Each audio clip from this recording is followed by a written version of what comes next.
салом мухлисони Барселона. Инак мавсими нобарор барои Барселона низ анҷом ёфт ва акнун таваҷҷӯҳи роҳбарияти даста ба комил кардани даста ва бартараф кардани нуқсу иллатҳои ҷойдошта равона хоҳад буд. Дар нашри навбатӣ низ оид ба трансферу эҳтимолии Барса аз ҷумла овардани бозингари Аякс, рафтани Гризманн ё боз ҳам омадани Агуэро хоҳем гуфт. Аммо қабл аз ин ба онҳое ки имрӯз мавлуд доранд гуфтаниям танатон бедард ва хотиратон шод бошад. Акнун агар омодаед пас таксариҳоро баланд монед ки идомааш завқовартар хоҳад шуд. Топ 5 лигаҳо ба анҷом расидан ва акнун навбат мерасад ба финали Евроҷомҳо. 26 май Виллареал ва Манчестер Юнайтед дар финали Лигаи Аврупо бо ҳам рақобат мекунанд. Барои бозам шавқовартар шудани ин бозӣ дӯстони мо аз Адини Кисбет ба он коэффициентҳои баландро пешниҳод мекунанд. Дар менюи асосии барнома ба аксия даромада дар ставка без риска ба ғалаба ва ё мусовии дилхо даста то $20, яъне то 220 сомонӣ натарсида ставка кунед ва дар ҳоли сӯхтани чек маблағ ба ҳисобатон бармегардад. Барои ин ба лишни кабинет шуда участия в акциякро аз назар гузаронед ва боварӣ ҳосил кунед ки бонус на спорт фаъол бошад. Ссилкаи бозӣ дар комментарияи ин видео. Хабарнигори Мундо Депортиво Феррано Мартинес менависад ки Барселона бо овардани муҳофизатгари дастаи Аякси Голландия Лисандро Мартинес шавқманд аст. Барселона дар ҷустуҷӯи муҳофизатгаре мебошад ки тавонад дар қаноти хатти муҳофизат бозӣ кунад ва Мартинес аз рӯи хуву хислати бозингарӣ айнан чунин бозингар мебошад.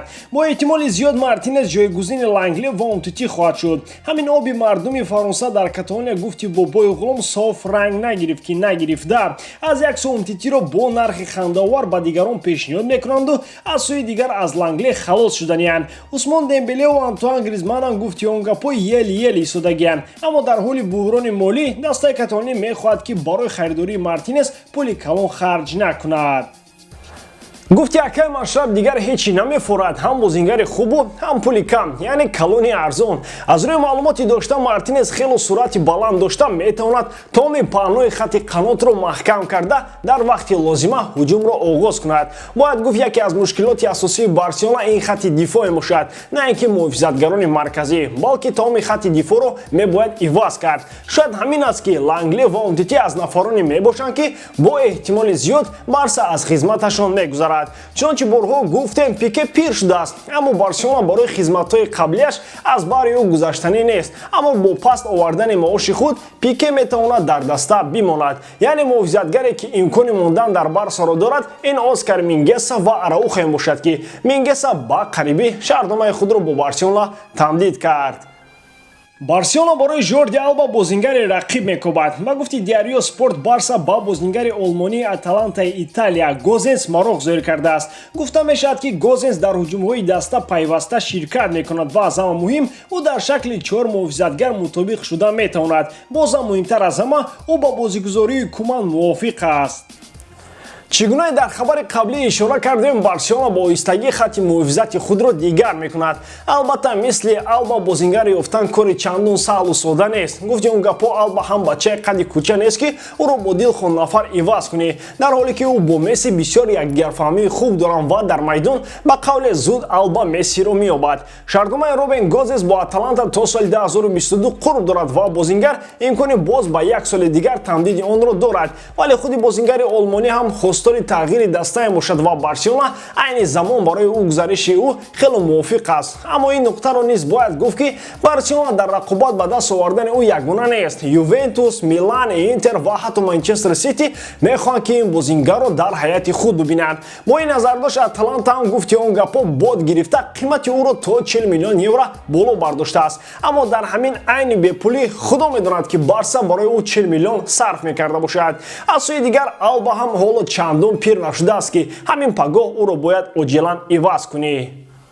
бо анҷоми мавсими имсола ва наздик шудани равзанаи трансфери дигарбора сарусадоҳо дар бораи рафтани Гризманн аз Барса баланд мешавад. чунончи маълум чанд топ дастаҳои аврупоӣ Гризро дар ҳайати худ дидан мехоҳанд ки яке аз онҳо Ювентуси Турин мебошад. бо эҳтимоли зиёд Роналдо имсол Ювентусро тарк мекунад ва дар ин сурат туриниҳо ба Гризманн сахт эҳтиёҷ пайдо мекунанд. аммо иллатҳои рафтани Гризманнро ҳам инҷо метавон ба риштаи таҳлил кашид.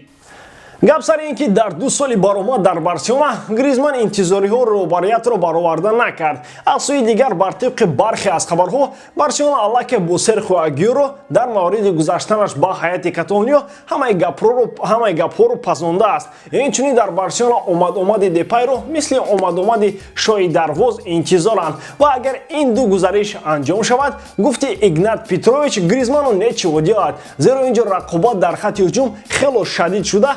шояд Гризманн ба бозингари ҳайати эҳтиётӣ табдил ёбад ки ин барои бозингари фаронсавӣ ба ситам баробар аст. аз ин рӯ варианти аз ҳама беҳтар ин гузариш ба Юве аст ки ҳатто дар мавсими гузашта мехост ӯро дар ҳайати худ бибинад.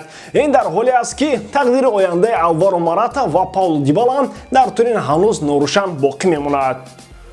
акнун аниқ шуд ки Серхио Агуэро ин тобистон ба Барса мегузарад, вақте ки ҳатто Пеп ГВАРДИОЛА ғайрирасмӣ ҳам бошад, инро тасдиқ мекунад. дар яке аз суҳбатҳои охири худ сармураббии Ман-Сити гуфтааст ки эҳтимолан ман як сирро мекушоям, ӯ ба Барселона мегузарад ва ӯ бо беҳтарин бозингари олам бозӣ хоҳад кард. ин тобистон ӯ бо Барса шартнома мебандад ва боварӣ дорам ки ӯ Барселонаро пурқувваттар мекунад. рӯзноманигор Фабрицио Романо ҳам тасдиқ мекунад ки тобистони имсол Агуэро ба Барса ба ҳайси бозингари озод гузариш карда, орзуи ҳамешагии худ, яъне якҷоя бо Месси бозӣ карданро амалӣ мекунад. гуфта мешавад ки Агуэро ба муҳлати 2 сол бо Барса шартнома ба имзо расонида дар сурати ғолибияти Барселона дар Лигаи Чемпионҳо иловапулӣ хоҳад гирифт. ҳанӯз моҳи марти имсол Манчестер Сити аз рафтани Агуэро эълон карда буд. Серхио барои Сити достони зинда буда дар ҳайати шаҳриён 258 гол задааст. дар 10 соли баромад дар Ман-Сити Агуэро чемпиони Англия шуда, ҳамчунин барандаи ҷоми Англия, суперҷоми Англия, ҷоми Лига шудааст ва бо Сити танҳо ғолибият дар Лигаи Чемпионҳо намерасад ки имкон дорад ин низ 29 май амалӣ гардад. баъди рафтан қарор аст ҳайкали Агуэро дар назди варзишгоҳи Иттиҳод гузошта шавад. Пеп ГВАРДИОЛА ки солони дароз Агуэроро тамрин додааст, дар ҳаққи ӯ беҳтарин суханҳоро гуфта, аз ӯ ҳамчун яке аз бозингарони калидӣ дар ғалабаҳои бузурги даста изҳори сипос кардааст. ӯ ҳамчунин гуфтааст ки лашкари бузурги мухлисони Сити аз ӯ барои ин ҳама миннатдоранд. акнун ӯ бозингари Барса хоҳад шуд ва бо эҳтимоли зиёд Барсае ки дар тобистони имсол томан дигар мешавад, зеро танҳо 8 нафар бозингарони ҳайати имрӯза кафолати дар даста мондан доранду халос ки миёнашон албатта ҷурраи деринаи Серхио Лео Месси ҳаст. бо ҳамин барои имрӯз тамом. бигӯед ки ин тағйиротҳоро дар Барса чӣ гуна қабул доред. мо бошем онро ба гӯши одамони даркорӣ мерасонем. гар поёни ҳамин видео як лайк монед, аз шумо як олам сипос. дар ҳама ҳолат Барселонаро дӯст доред ва канали моро дастгирӣ кунед. дастгирии шумо пешравии мо. бо шумо буд Муҳаммад Гаиров. хай дар паноҳи Аллоҳ. дӯстон, қариб як сол мешавад ки мо бо ширкати Азия Маркет ҳамкорӣ мекунем ва ба шумо низ тавсия медиҳем, чунки шумо аз ширкати Азия Маркет метавонед доруҳои гиёҳии оригиналро дастрас кунед. дору барои доғи рӯ ва пӯсти бадан, барои хароб ва фарбешавӣ, барои дарди меъдаву гурда, барои дарди мушакҳо, барои бақувват кардани мардонагӣ, барои дароз кардани муҳлати ҳамхобагӣ, барои риши мӯи сарбарорӣ ва дигар доруҳои даркории худро метавонед аз ширкати Азия Маркет дастрас кунед.